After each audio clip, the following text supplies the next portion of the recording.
La parole est à Monsieur Paul Molac pour 5 minutes. Monsieur le Président. Madame la Ministre, Monsieur le rapporteur, mes chers collègues, le phénomène de la contrefaçon s'accélère, s'organise parfois en de véritables filières de production industrielle d'origine mafieuse et touche tous les secteurs d'activité, des produits de luxe aux biens de consommation les plus classiques, en touchant de nombreux biens de consommation courante, médicaments, textiles, jouets, cigarettes, parfums, mais aussi des produits et matériel à usage professionnel. La contrefaçon porte également atteinte à la sécurité et à la santé des individus. C'est ainsi que nous avons vu de manière ahurissante des contrefaçons de plaquettes de frein en herbe compactée. Ajoutons que la contrefaçon est consubstantielle du travail dissimulé, celui qui permet à des réseaux peu scrupuleux d'exploiter la misère humaine, bien loin de nos législations protectrices dans ces domaines. Nous nous posons toutefois des questions plus globales sur la légitimité de la pratique du brevetage dans certains domaines, tels que celui de la santé ou de l'agriculture, qui peut apparaître contre-productif, car bloquant la libre utilisation par le plus grand nombre d'avancées technologiques et sanitaires indéniables. Ce brevetage peut s'apparenter à des rentes de situation en faveur de grands groupes mondiaux. Il conviendrait ainsi de s'atteler à réfléchir à une autre rémunération de l'innovation, au moins dans ces domaines. Je conviens que cette démarche, la France ne peut la mener seule et que cette proposition de loi ne peut l'enclencher.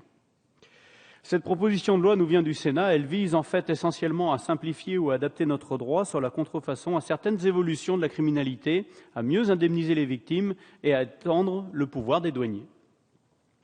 En premier lieu, donc, il s'agit de dépoussiérer le droit de la contrefaçon. Il convient en effet de revoir à intervalles réguliers notre arsenal juridique afin qu'il puisse suivre l'ensemble des évolutions, notamment technologiques, qui sont aujourd'hui à l'origine de la contrefaçon du XXIe siècle. La précédente loi datait de 2007.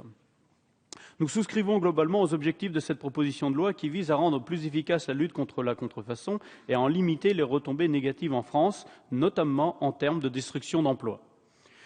Nous voyons toutefois deux écueils importants auxquels il conviendra de remédier.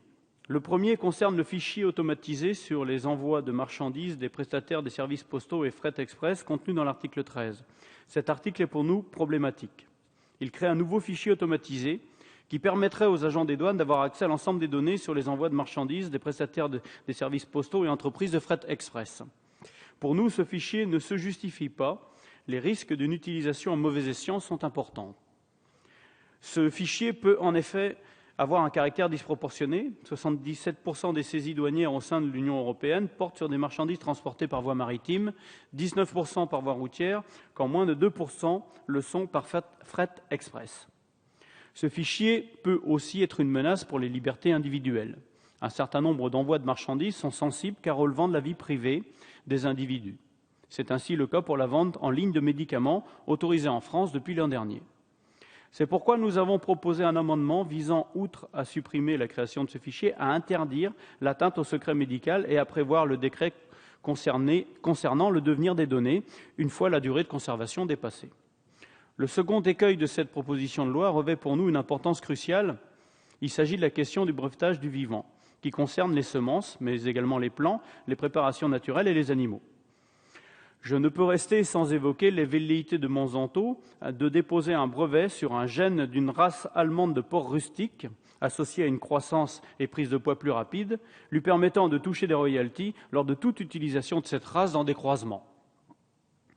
Cette crainte est renforcée pour les semences.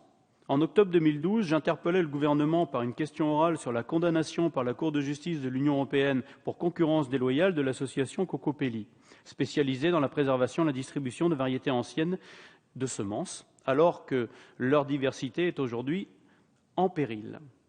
Le simple fait de donner des semences ou de les ressemer peut donc aujourd'hui être considéré comme illégal et faire l'objet d'une procédure judiciaire.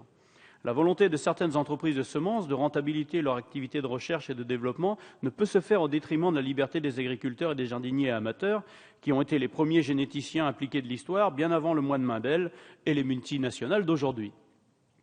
Il faut lever toute ambiguïté sur le sujet dans cette proposition de loi. C'est pourquoi, avec ma collègue Brigitte Allain, nous avons déposé des amendements qui sont attendus par le monde agricole et nos concitoyens. Nous appelons donc à protéger le patrimoine semencier comme bien commun et comme élément essentiel de l'autonomie alimentaire et à renoncer à la privatisation du vivant. Je vous remercie. Merci.